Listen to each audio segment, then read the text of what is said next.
আমাদের গল্প চ্যানেলে আপনাকে স্বাগতম। শুরু করছি লেফটেন্যান্ট মেহরাজ মির্জা গল্পের 52তম পর্বে। কলমে নুসাইবারা নুরি। খোলা বারান্দায় পাশাপাশি দাঁড়িয়ে আছে তুহিন আর মিলি। দুজনের চোখেই পূর্ণিমার ঝলমলে চাঁদের দিকে। রূপালি আলোয় ভেসে যাচ্ছে চারপাশ। ঘরে অবোধ শিশুর মতো নিশ্চিন্তে ঘুমাচ্ছে তোহা। মেহেরাজের নেওয়া এই ফ্ল্যাটে 3টি বেডরুম, একটি কিচেন, একটি বিশাল ডাইনিং আর ছোট একটা নান্দনিক লাইব্রেরি আছে। তোহার মিলি একটা ঘরে ঘুমিয়েছে, মেহেরাজ আর শ্রেয়সী এক ঘরে, আর তুহিন ও ইভান এক ঘরে। তবে তুহিনের আজ কোনোভাবে ঘুম আসছিল না। বুকের ভেতর জমানো কতগুলো অব্যক্ত কথা পাথর হয়ে চেপে বসেছে। তাই মিলি মেসেজে নক দিয়েছিল সে। যেহেতু মিলি যে ঘরে আছে সেটার সাথে একটা অ্যাটাচড বারান্দা আছে, তাই মিলি ইতস্তত না করে তুহিনকে ওখানে ডেকে পাঠায়। তুহিনও এক মুহূর্ত দেরি না করে সাথে সাথে চলে এসেছিল বারান্দায়। দুজনের মাঝে তেমন দূরত্ব নেই। গ্রিলে এলিয়ে রাখা হাতের উপর হাত রাখা। রাতের শীতল হাওয়ায় মিলির চুলগুলো উঠছে। মিলি আকাশের দিকে তাকিয়ে একটা দীর্ঘ আর ভীষণ হতাশা ভরা শ্বাস ফেলে বলল, দুনিয়াটা কত আজব, তাই না তুহিন? সম্পূর্ণ নিস্তব্ধ শান্ত রাতে মিলির গলার এই অচেনা গাম্ভীর্য তুহিনকে অবাক করল। তুহিন চোখের কোণে মিলিকে পরখ করে বলল, কি হয়েছে তোর? এমন অগোছালো লাগছে কেন তোকে? মিলি চোখ সরিয়ে নিয়ে বলল, কিছুই না, মন খারাপ লাগছে। তুহিনের সোজাসাপটা প্রশ্নে মিলি একটা তাচ্ছিল্যের হাসি হাসল। তারপর তুহিনের দিকে না তাকিয়েই বাইরের জ্যোৎস্নায় দৃষ্টি স্থির রেখে বলল, যার কাছে তোদের মতো একটা বন্ধুর মতো বিশাল পরিবার আছে, তার কি মন খারাপ হতে পারে বল? আসলে আমার তো ভাগ্যটাই খারাপ। বলতে বলতে মিলির চোখ বেয়ে এক ফোঁটা লোনা পানি গাল বেয়ে গড়িয়ে পড়ল। চাঁদের উজ্জ্বল আলোয় সেই অশ্রুবিন্দু তুহিনের চোখ এড়াতে পারল না। তুহিন নিজের হাতের বাঁধন আলগা করে মিলির দুই বাহু শক্ত করে ধরে নিজের দিকে ঘোরালো। এই, কাঁদছিস কেন তুই? কি হয়েছে বল আমাকে। কিসের ভাগ্য খারাপের দোহাই দিচ্ছিস বারবার? সত্যি ভালো লাগছে না রে তুহিন। চারপাশে সবকিছু কেমন যেন বিষাক্ত আর দম বন্ধ লাগছে। মনের মাঝে কোথাও একটুও শান্তি পাচ্ছি না। অবাধ্য মনটা আর কিছুতেই নিজের আয়ত্তে থাকতে চাইছে না। পরিবারের কথা মনে পড়ছে, যে মেয়েটার শৈশব আর কৈশোর কেটেছে অনাথ আশ্রমের চার দেওয়ালের ভিতর। সে কিভাবে পরিবারের ছায়া বুঝবে? তোরাই তো আমার সব। তোদের মাঝেই আমি আমার হারিয়ে যাওয়া পরিবারকে পাই, আমার ভালো থাকা খুঁজে পাই। তাহলে কাঁদছিস যে? তুহিনের প্রশ্নে মিলি একদম চুপ হয়ে গেল। বুকের বাঁ পাশটা তীব্র চিনচিনে ব্যথায় মুছড়ে উঠছে। মেয়েরা বরাবরই বুকের কষ্ট লুকিয়ে রাখার এক অশেষ গুণ নিয়ে জন্মায়। কিন্তু মিলি আজ আর পারছে না। সহ্যের সব ভাত ভেঙে চুরমার হয়ে যাচ্ছে। মিলিকে এভাবে নিতর হয়ে দাঁড়িয়ে থাকতে দেখে তুহিন আর নিজেকে সামলাতে পারল না। সজোরে ওকে বুকের সাথে জড়িয়ে ধরল। পর মুহূর্তেই মিলি তুহিনের বুক আঁকড়ে ধরে হাউমাউ করে কেঁদে ফেলল। তুহিন চমকে গিয়ে প্রথমটায় মিলিকে আলগা করতে চাইল, কিন্তু মিলির আঁকড়ে ধরা হাত দুটো তাকে স্থির করে দিল। সে বুঝতে চাইল ঠিক কতটা কষ্ট এই মেয়েটাকে ভেঙে গুঁড়িয়ে দিচ্ছে। বেশ কিছুক্ষণ জমানো কান্না উগরে দেওয়ার পর মিলি কিছুটা শান্ত হলো। তুহিন আলতো হাতে ওর মাথায় হাত বুলিয়ে দিতে দিতে মিহি গলায় বলল, কি হয়েছে তোর? এবার তো বল আমাকে। তুই তো জানিস তোর চোখের পানি দেখলে আমার ভেতরটা কিভাবে ধসে পড়ে। প্লিজ আর কাঁদিস না পাখি, বল কি হয়েছে। কিছুই হয়নি, তবে এবার নিশ্চিত কিছু একটা হয়ে যাবে। কি হবে মানে? মিলি একটা তাচ্ছিল্যের হাসি দিয়ে নিজেকে তুহিনের বুক থেকে ছাড়িয়ে নিল। তারপর কিছুটা দূরে সরে গিয়ে বারান্দার গ্রিল ধরে পূর্ণিমার চাঁদের দিকে তাকালো। ছোটবেলা থেকে আমি এক অপয়া হতভাগা মেয়ে। ভাগ্যটা এতটাই খারাপ যে জ্ঞান হবার পর বাবা মা নামক শব্দ দুটোর আসল অস্তিত্ব দেখিনি। অনাথ আশ্রমে বড় হয়েছি, হাজারো ইচ্ছা বুকের ভেতরে মাটি চাপা দিতে হয়েছে। তবে আল্লাহ তোদের মতো কিছু মানুষকে হুট করেই আমার জীবনে পাঠিয়ে দিলেন। তারপর মেহেরাজের অশেষ কৃপায় এই চাকরিটা পেলাম। আমার ছোট্ট স্বপ্নটা সত্যি হলো। নিলয় আঙ্কেল সত্যি খুব দয়ালু একজন মানুষ। ওনার জন্যই আজ আমি সমাজের বুকে মাথা উঁচু করে দাঁড়িয়েছি। কথাগুলো বলতে বলতে মিলির গলা ধরে এলো। সে একটা দীর্ঘশ্বাস ফেলে আবার বলতে শুরু করলো। ধীরে ধীরে বন্ধুত্বের আড়ালে তোর প্রতি কেমন যেন একটা অদ্ভুত দুর্বলতা তৈরি হয়ে গেল। কিন্তু নিজের অনুভূতির কথা নিজের গভীরে গুমরে রাখার আগেই তুই নিজে এসে আমাকে ভালোবাসার কথা বললি। বন্ধুত্বটা রাতারাতি ভালোবাসায় রূপ নিল। তারপর লোকচক্ষুর আড়ালে আমাদের বিয়েটাও হয়ে গেল। কিন্তু দেখ আমার কপালটা কত বড় পোড়া। আর মাত্র 3 দিন পর আমাদের গোপন বিয়ের 2 বছর পূর্ণ হবে। অথচ আজ অবধি মেহেরাজ ছাড়া দুনিয়ার আর কেউ জানলো না আমি তোর বিবাহিতা স্ত্রী। তোর বৈধ বউ হয়েও প্রকাশ্যে তোর হাতটা স্পর্শ করার অধিকার আমার নেই। আমার ভীষণ সংসার করার শখ রে তুহিন। তোর হাত ধরে 4 দেওয়ালে একটা ছোট্ট ঘর বাঁধার স্বপ্ন আমার। কিন্তু হয়তো সেই স্বপ্নটা সত্যি হওয়ার আগেই আমি আল্লাহর ডাকে সাড়া দিয়ে চলে যাব। মিলি। তুহিন এতক্ষণ চুপচাপ কষ্ট সহ্য করলেও এই শেষ কথাটা আর নিতে পারল না। ভীষণ রেগে গিয়ে ধমক দিয়ে উঠল। তারপর মিলির হাত ধরে হ্যাঁচকা টানে নিজের সামনে এনে দাঁড় করালো। রাগে ক্ষোভে আর আতঙ্কে ওর মুখটা লাল হয়ে উঠেছে। আর একবার যদি এই মরার কথা মুখে আনিস তবে আমি নিজ হাতে তোকে শেষ করে দেব। তুই কি সত্যিই জানিস না আমাদের মাঝে এই দূরত্বের কারণ কি? কেন আমরা এভাবে আলাদা থাকতে বাধ্য হচ্ছি? তুহিনের গর্জনে মিলি এবার অঝরে কেঁদে ফেলল। গ্রিল ঘেঁষে নিচু হয়ে মাটিতে বসে পড়ল সে। নিঃশব্দে ফুঁফিয়ে উঠে চোখের জল ছেড়ে দিয়ে বলল, আমার মন আর কোনো যুক্তি মানতে চাইছে না তুহিন। সত্যি বলছি, যদি বিয়ে না হতো তবে এই দূরত্বটা সয়ে নিতে পারতাম, কিন্তু এখন আর পারছি না। দিনে দিনে আমার দম আটকে আসছে। হুটহাট মন খারাপ হলে খুব ইচ্ছে করে তোর বুকে মুখ লুকিয়ে কান্না করি, একটু স্বস্তি খুঁজি, কিন্তু আমি পারি না। কেন তুহিন? কেন আমাদের মধ্যে এত দূরত্ব আর লুকোচুরি? তুহিন হাঁটু গেড়ে মিলির সামনে বসলো। পরম মমতায় 2 হাতে মিলির চোখের পানি মুছে দিল। ওর নিজের চোখেও তখন কষ্টের ছায়া। অপরাধীর মতো নিচু গলায় সে বলল, সত্যি পাখি, তুই বুঝিস না আমাদের এই ত্যাগের পিছনে কি কারণ লুকিয়ে আছে। আমি তোকে কথা দিয়েছিলাম না, আমার একটাই তো আদরের বোন।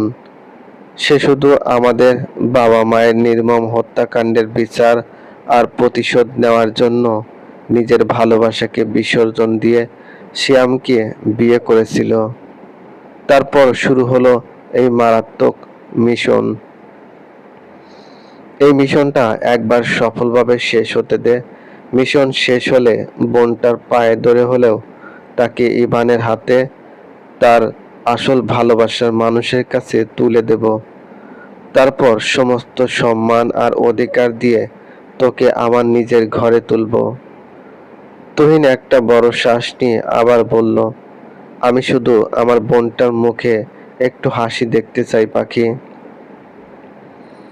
নিজের সুখের কথা আমি ভাবি না, তুই কি ভাবিস আমার কষ্ট হয় না? মেহেরাজ যখন সবার সামনে তোর নাম ধরে ডাকে, কেউ না বুঝলেও ওটার পিছনের সত্যিটা আমি আর মেহেরাজ বুঝি। তোকে বিয়ে করার পরেও তোর থেকে দূরে পরপুরুষের মতো আলাদা হয়ে এই 2 বছর আমি কিভাবে কাটাচ্ছি সেটা শুধু উপরওয়ালা আর আমার মন জানে। অন্য কারো সেটা বোঝার সামর্থ্য নেই। তুই তো 1 নম্বরের পাগলি। তুইও আমার মনের ভিতরের এই রক্তক্ষরণটা বুঝতে পারলি না। ওদিকে অন্য ঘরে শ্রেয়সী বিছানা থেকে আলতো পায়ে উঠে দাঁড়ায়। টেবিলের উপর থেকে সাবধানে মোবাইলের কাছের বক্সটা হাতে নেয়। কাবাডের দিকে ধীর পায়ে এগিয়ে যায় সে। কাবাডের একটা ড্রয়ার টেনে সেখান থেকে একটা সুতি প্লাজো আর টপস বের করে নেয় পরার জন্য। মেহেরাজ তাকে শাড়ি বদলে হালকা পোশাক পরে ঘুমাতে বলেছে। শ্রেয়সী মোবাইলের বক্সটা কাবাডের উপর রেখে জামা কাপড়গুলো হাতে নিয়ে ওয়াশরুমে ঢোকে। কাপড়গুলো ড্রাই রেখে রেখে আবার বাইরে বেরিয়ে আসে সে। শাড়িতে শক্ত করে আটা পিনগুলো সে কোনোভাবেই খুলতে পারছে না। ঘরে ফিরে এসে বিছানার পাশে গিয়ে ড্রয়ার খুলে চকলেটের বক্সটা যত্ন করে রেখে দিল। এরপর ড্রেসিং টেবিলের আয়নার সামনে গিয়ে সোজা হয়ে দাঁড়ালো শ্রেয়সী। বাইরে পূর্ণিমার চাঁদের স্নিগ্ধ আলো আর ঘরের ভেতরে জ্বলতে থাকা হালকা নীলাভ জিরো বাল্বের আলোয় ঘরের আবহে এক অদ্ভুত মাদকতা। ড্রেসিং টেবিলের আয়নায় স্পষ্ট দেখা যাচ্ছে তার নিজের রূপের প্রতিবিম্ব। আয়নায় নিজের রূপ আর উন্মুক্ত কাঁধের ভাঁজ দেখে নিজেরই লজ্জা পেয়ে গেল শ্রেয়সী। আর চোখে আয়নার ভেতরের প্রতিবিম্বর মধ্যে দিয়েই পেছনে তাকালো। ডাবল বেডে হেলান দিয়ে বসে আছে মেহেরাজ। সে এক দৃষ্টিতে শ্রেয়সীর দিকে তাকিয়ে আছে সেই কখন থেকে। শ্রেয়সীর প্রতিটি পদক্ষেপ, প্রতিটি নড়াচড়া সে নিবিড়ভাবে পর্যবেক্ষণ করছে। মেহেরাজের সেই তীক্ষ্ণ আর তৃষ্ণার্ত দৃষ্টি দেখে শ্রেয়সী ভীষণ লজ্জা পেয়ে সাথে সাথে চোখ নামিয়ে নিল। আবারও চেষ্টা করলো শাড়ির পিনগুলো খোলার, কিন্তু পিঠের ব্লাউজের সাথে আঁচলের কাপড়ের পিনটা এমন পাজল হয়ে আটকে গেছে যে শ্রেয়সী কিছুতেই তা আলাদা করতে পারছে না। অনেকক্ষণ ধরে টানাটানি করে ব্যর্থ হয়ে শেষে মিষ্টি মুখটা নিচু করে মেহেরাজের দিকে তাকালো সে। মেহেরাজ একটা ভ্রু উপরে তুলে নীরব ভাষায় জানতে চাইল কি হয়েছে। শ্রেয়সী মাথা নিচু করে আড়ষ্ট গলায় বলল, আসলে পিনটা খুলতে পারছি না, কোনোভাবে হাত পাচ্ছে না পিছনে, একটু খুলে দেবেন প্লিজ। শ্রেয়সীর আকুল আবেদন শুনে মেহেরাজ নিজের হাতে থাকা মোবাইলের স্ক্রিনের দিকে একবার সময় দেখে নিল। সাথে সাথে তার ঠোঁটের কোণে ফুটে উঠল এক অতল রহস্যময়ী হাসি। তবে সেই হাসি মেহেরাজ নিমিষেই লুকিয়ে ফেলল। ফোনটা বেড সাইড টেবিলের উপর রাখতেই তার নজর গেল ড্রেসিং টেবিলের পাশে রাখা দুগ্ধ ফেনিল গ্লাসের দিকে। সাথে সাথে ভ্রুজোড়া কুঁচকে মেহেরাজ বলল, এই দুধের গ্লাসটা কে দিয়েছে এখানে? মিলি আপু দিয়েছে, বলল অর্ধেকটা আপনাকে খাইয়ে দিতে আর বাকি অর্ধেকটা আমাকে খেতে। খেলে নাকি? খেলে নাকি কি? শ্রেয়সী চরম লজ্জায় পড়ে গেল। কান দুটো গরম হয়ে উঠল যেন। সে তোতলাতে তোতলাতে নিচু গলায় বলল, ভালোবাসা নাকি বাড়ে, মহব্বত বাড়ে। শ্রেয়সী এমন নিষ্পাপ জবাব শুনে মেহেরাজের ঠোঁটে বাঁকা হাসি ফুটে উঠল। মনে মনে বিড়বিড় করে নিজেকেই বলল, লিলিপুটের বাচ্চা মিলি যা কাণ্ডা সাজিয়েছিল, এতে মহব্বত তো দূরের কথা, ঘুমের ওষুধে জ্ঞান হারিয়ে ঘুম ভারে। আমাকে কি একদম হাদা বলদ পেয়েছে? ফাহিমের মতো নিজের বাসর রাতে ভুলভাল খেয়ে ঘুমিয়ে নিজের বাসর নষ্ট করব নাকি? অত সহজ না। মেহেরাজের ক্ষণিক ভাবনার মাঝে শ্রেয়সী আবারও ব্যাকুল আর মৃদু কণ্ঠে ডেকে উঠল। কি হলো শুনছেন? একটু এসে পিনটা খুলে দিন না প্লিজ। মেহেরাজের ধ্যান ভেঙে গেল। ঠোঁট কামড়ে ধরে ধীরে ধীরে এগিয়ে এলো সে প্রেয়সীর একদম পেছনের দিকটায়। ড্রেসিং টেবিলের আয়নায় শ্রেয়সীকে দেখতে পেল মেহেরাজ তার ঠিক পেছনে দেওয়ালের মতো দাঁড়িয়ে আছে। মেহেরাজের শরীরের সুবাস আর উত্তাপ দুটোই অনুভব করতে পারছে সে। শ্রেয়সী ভয়ে আর অজানা উত্তেজনায় একটা শুকনো ঢোক গিলল। মেহেরাজ কোনো কথা না বলে নিজের ঠোঁট কামড়ে ধরে দক্ষ হাতে এক পলকে শাড়ির পিনটা খুলে ফেলল। পিনটা ড্রেসিং টেবিলের কাছের ওপর ফেলে দেওয়ার পর মুহূর্তেই সে নিজের শক্ত বাঁ হাতটা শ্রেয়সীর উদ্যম পেটে চেপে ধরল। আকস্মিক সে স্পর্শে শিউরে উঠল শ্রেয়সী। পুরো শরীর কেঁপে উঠল তার। চোখ দুটো নিজে থেকে বন্ধ হয়ে গেল। মেহেরাজ হাত দিয়ে শ্রেয়সীর পেট ধরে তাকে আরো কাছে নিজের শরীরের সাথে মিশিয়ে টেনে নিল। শ্রেয়সী উন্মুক্ত পিঠ এসে পুরোপুরি ঠেকেছে মেহেরাজের চওড়া বুকের সাথে। শ্রেয়সী চোখ বন্ধ করে এক অজানা লজ্জা আর মৃদু ভয়ে কাঁপছে। মেহেরাজ আয়নায় শ্রেয়সীর বন্ধ চোখের ফোঁটা মুখটা একবার গভীরভাবে দেখে নিল। তারপর মাথা সামান্য নিচু করে শ্রেয়সীর কানের লতির কাছে মুখ নিয়ে গেল। তার তপ্ত নেশালো শ্বাস শ্রেয়সীর গালে আঁচড় কাটছে। মেহেরাজ ফিসফিস করে বলে উঠল, অলরেডি 22 মিনিট পার হয়ে গেছে সুইটহার্ট। আমি তোমাকে টাইম দিয়েছিলাম অনলি 10 মিনিটস। এর ভেতরে ড্রেস চেঞ্জ করে ফ্রেশ হয়ে আসলে তুমি যা যা বলতে আমি সব মেনে নিতাম, বাট ইউ ফেইল্ড। এখন আর কোনো শর্ত চলবে না। মেহেরাজ খুব নিচু স্বরে কিন্তু বিপজ্জনকভাবে হেসে উঠল। সে হাসির কম্পনে শ্রেয়সীর পুরো গায়ে কাঁটা দিয়ে উঠল। এক অনাস্বাদিত রোমাঞ্চকর অনুভূতিতে তার রন্ধ্রে রন্ধ্রে ছড়িয়ে পড়ল। গায়ের সূক্ষ্ম পশমগুলো দাঁড়িয়ে গেল। মেহেরাজ আলতো হাতে শ্রেয়সীর খোঁপায় গুজে রাখা ক্লিপগুলো খুলে দিল। মুহূর্তে একরাশ রেশমি চুল ঝর্ণার মতো নেমে এসে শ্রেয়সীর কোমর ছাপিয়ে গেল।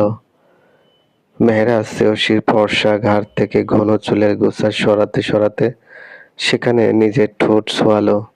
এক গভীর নির্লিপ্ত কিন্তু তৃষ্ণার্ত চুমু আঁকল সেখানে। আবারও বিদ্যুতের মতো কেঁপে উঠল শ্রেয়সীর দেহ। মেহেরাজ চোখ বন্ধ করে একটা দীর্ঘ আর ভারী শ্বাস নিল। তার বুকের ভেতর থাকা হৃৎপিণ্ডের স্পন্দন দ্রুত থেকে দ্রুততর হতে শুরু করেছে। মেহেরাজ আর নিজেকে ধরে রাখতে পারল না। সে শ্রেয়সীর নরম গলায় আলতো করে একটা কামড় বসালো। হঠাৎ পাওয়া সেই মিষ্টি ব্যথায় শ্রেয়সী মুখ কুঁচকে চোখ বন্ধ করে নিল। কিন্তু মেহেরাজকে এতটুকু বাধা দিল না কিংবা সরাতেও চাইল না। শ্রেয়সীর এই নীরব সম্মতি মেহেরাজকে যেন আরো উন্মাদ করে তুলল। সে যেন নিজের সমস্ত শাসন হারিয়ে কাবু হয়ে পড়ল ভালোবাসার নেশায়। মেহেরাজ শ্রেয়সীর কানের খুব কাছে নিজে নেশাচ্ছন্ন কাঁপানো গলায় ফিসফিস করে বলে উঠল, আজ বড্ড অসভ্য হতে চাই বউ। ঠিক ততটাই অসভ্য যতটা হলে আমাদের দুজনের শরীরের মাঝে কোনো বাতাস প্রবেশের পথটুকু থাকবে না। যতটা অসভ্য হলে কাল সকালে তোমার শুভ্র শরীরে আমার ভালোবাসার গাঢ় কামড়ের দাগগুলো স্পষ্ট হয়ে থাকবে। আজ তোকে ভীষণ কাছে পেতে চাই শ্রেয়সী, বড্ড কাছে। মেহেরাজের এমন খোলামেলা নিষাক্ত কথায় শ্রেয়সী থরথর করে কেঁপে উঠল। থরথরে পাপড়ি দুটো পিটপিট করে খুলে আয়নায় তাকালো সে। ড্রেসিং টেবিলের আয়নায় দেখতে পেল মেহেরাজের সেই গভীর নেশালো আর ব্যাকুল চোখের আকুতি। শ্রেয়সী নিজের চোখের সামনে নিজের নিশ্চিত আত্মসমর্পণ আর ভালোবাসার মিষ্টি সর্বনাশ দেখতে পাচ্ছে। মেহরাজ আয়নার ভেতর থেকে শ্রেয়সীর চোখের দিকে তাকিয়ে ঠোঁট কামড়ে একটা চোখ টিপ দিল। শ্রেয়সী আর সেই দৃষ্টি সহ্য করতে পারল না। চূড়ান্ত লজ্জায় চোখ দুটো শক্ত করে বুজে নিল। মেহেরাজ যা বোঝার বুঝে গেল এই এক মুহূর্তের নীরবতায়। তার আর এক মুহূর্ত সময় নষ্ট করার ধৈর্য ছিল না। সে এক হাত শ্রেয়সী হাঁটুর নিচে আর অন্য হাত পিঠের নিচে দিয়ে এক টানে তাকে পাজা কোলা করে কোলে তুলে নিল। শ্রেয়সী হঠাৎ শূন্যে ভেসে উঠে ভয় পেয়ে গেল। চোখ মুখ শক্ত করে বন্ধ করে সে এক হাত দিয়ে মেহেরাজের বুকের কাছের টি-শার্ট শক্ত করে খামচে ধরল, আর অন্য হাত দিয়ে মেহেরাজের সুগঠিত বাহু চেপে ধরতেই তার হাতের ধারালো নখ মেহেরাজের চামড়ায় দেবে গেল। কিন্তু মেহেরাজ তখন কোনো কামড় বা নখের ব্যথার তোয়াক্কা করার মতো হুঁশে নেই। সে তার সম্পূর্ণ অস্তিত্ব দিয়ে জড়িয়ে ধরেছে তার একমাত্র ভালোবাসাকে। চলবে। গল্পটি ভালো লাগলে অবশ্যই লাইক করবেন, কমেন্ট করে জানিয়ে দিবেন। আর চ্যানেলে যদি নতুন হয়ে থাকেন অবশ্যই সাবস্ক্রাইব করে পাশে থাকা বেল আইকনটি প্রেস করে রাখুন, যাতে নতুন নতুন ভিডিও আপলোড করার সাথে সাথে আপনার নোটিফিকেশনে চলে যায়। অলরেডি যারা সাবস্ক্রাইব করেছেন তাদেরকে অসংখ্য ধন্যবাদ।